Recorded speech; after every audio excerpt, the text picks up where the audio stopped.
আসসালামু আলাইকুম আন্তর্জাতিক সংবাদে আপনাদেরকে স্বাগতম। শুরুতে জানিয়ে দিব সংবাদ শিরোনামের পরে বিস্তারিত। তেল আবিবে ক্ষেপণাস্ত্র ছুড়েছে ইয়েমেন, আহত 14 জন।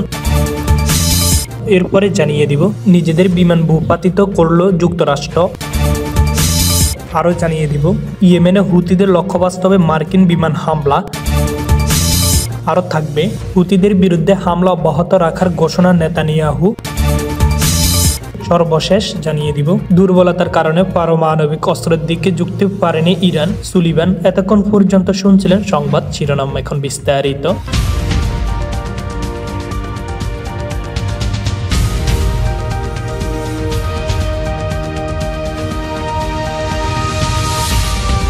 21 ডিসেম্বর 2024 সালে ইসরায়েলের তেল আবিব শহরে ক্ষেপণাস্ত্র ছুড়েছে ইয়েমেন। শনিবার ইসরায়েলের সামরিক বাহিনী বলেছে যে তারা ইয়েমেন থেকে ছোড়া এই ক্ষেপণাস্ত্র আটকাতে ব্যর্থ হয়েছেন, ফলে হামলা কমপক্ষে 14 জন আহত হয়েছেন। খবর এএফপির। জাতীয় চিকিৎসা পরিষেবা বলেছেন হামলা 14 জন আহত হয়েছেন, তবে কেউ গুরুতর আহত হয়নি। ইসরায়েলের সামরিক বাহিনী টেলিগ্রাম চ্যানেলে বলেছে ইয়েমেন থেকে উৎক্ষেপণ করা একটি চিহ্নিত করা হয়েছিল এবং বাধা দেওয়ার চেষ্টা হয়েছিল, তবে ক্ষেপণাস্ত্র আটকাতে ব্যর্থ হয়েছেন, ফলে হামলা কমপক্ষে 14 জন আহত হয়েছেন। এক বছরের বেশি সময় আগে গাজা যুদ্ধ শুরু হওয়ার পর থেকে ইয়েমেন ইরান ও সমর্থিত হুতি বিদ্রোহী বরাবর ইসরায়েলের বিরুদ্ধে ক্ষেপণাস্ত্র হামলা চালিয়েছে, যার বেশিরভাগ বাধা দেওয়া হয়েছে।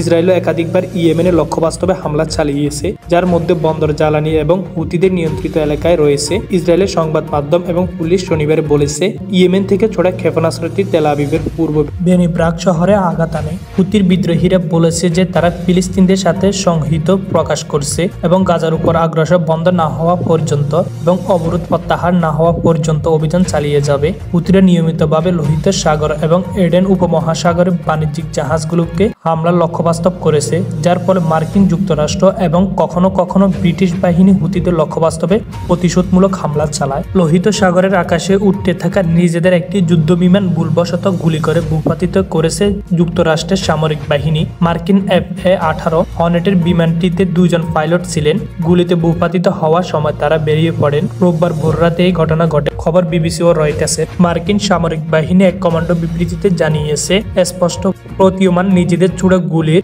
ঘটনার পর 2 জন পাইলটকে উদ্ধার করা হয়েছে, তাদের মধ্যে একজন সামান্যতর আহত হয়েছে। ভুলবশত হর্নেটের বিমানটিকে লক্ষ্য করে গুলি করে আর সেটি আঘাতপ্রাপ্ত হয়। গাজা যুদ্ধ শুরু হওয়ার কিছুদিনের মধ্যে সামরিক তৎপরতার কারণে লোহিত সাগর উত্তপ্ত হয়ে ওঠে।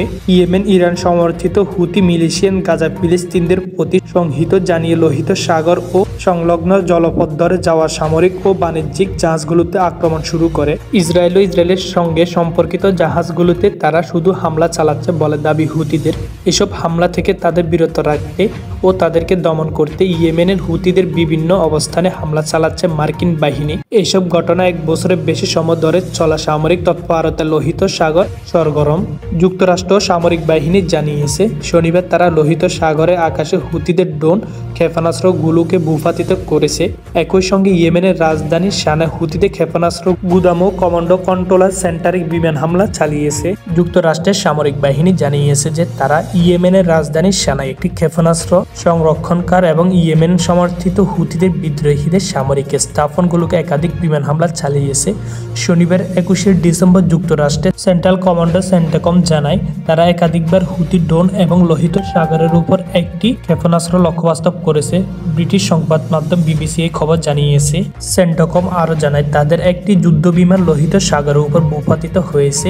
এতে থাকা 2 জন সদস্য নিরাপদে বের হতে সক্ষম হলেও একজন সামান্যতর আহত হয়েছে। এক বিবৃতিতে সেন্টাকম জানায় এই হামলার লক্ষ্য ছিল হুতিদের অপারেশনগুলোকে দুর্বল করা। যুক্তরাষ্ট্রের দাবি তারা F-18 এবং অন্যান্য নৌ বিমান বাহিনীর সম্পদ ব্যবহার করে হুতিদের একাধিক ড্রোন এবং একটি অ্যান্টিশিপ ক্ষেপণাস্ত্রকে ধ্বংস করেছে। এই আক্রমণটি এমন সময় ঘটল যখন হুতিরা ইসরায়েলের দিকে একটি ব্যালিস্টিক ক্ষেপণাস্ত্র নিক্ষেপ করেছে।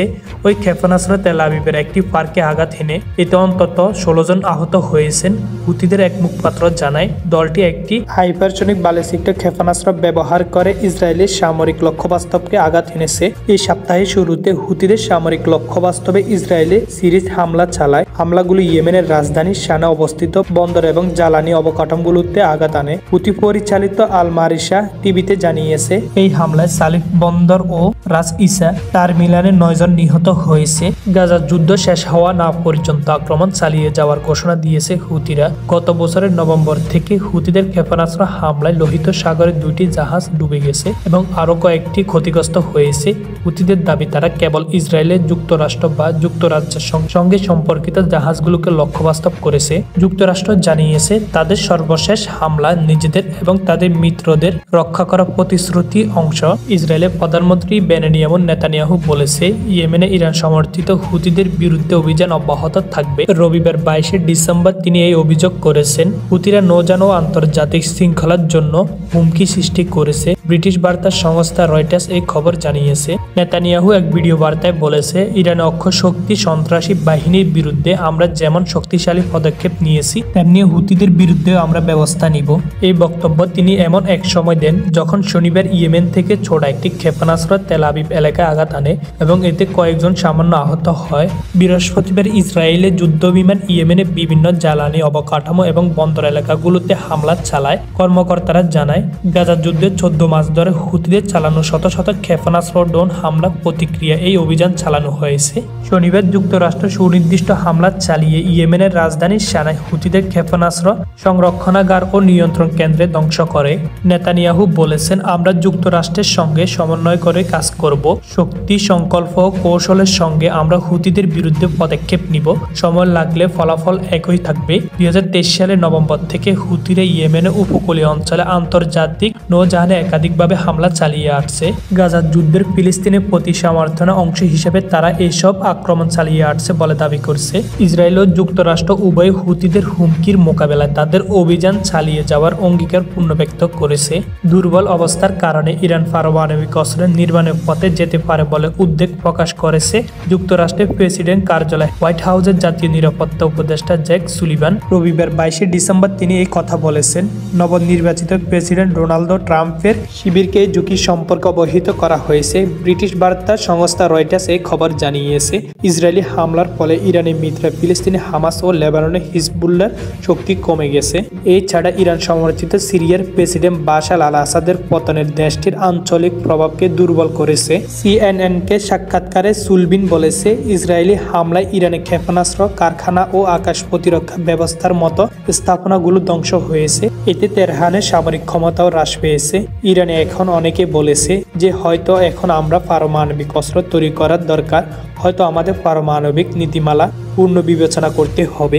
ইরান বরাবরই দাবি করে আসছে যে তাদের পারমাণবিক কর্মসূচি শান্তিপূর্ণ।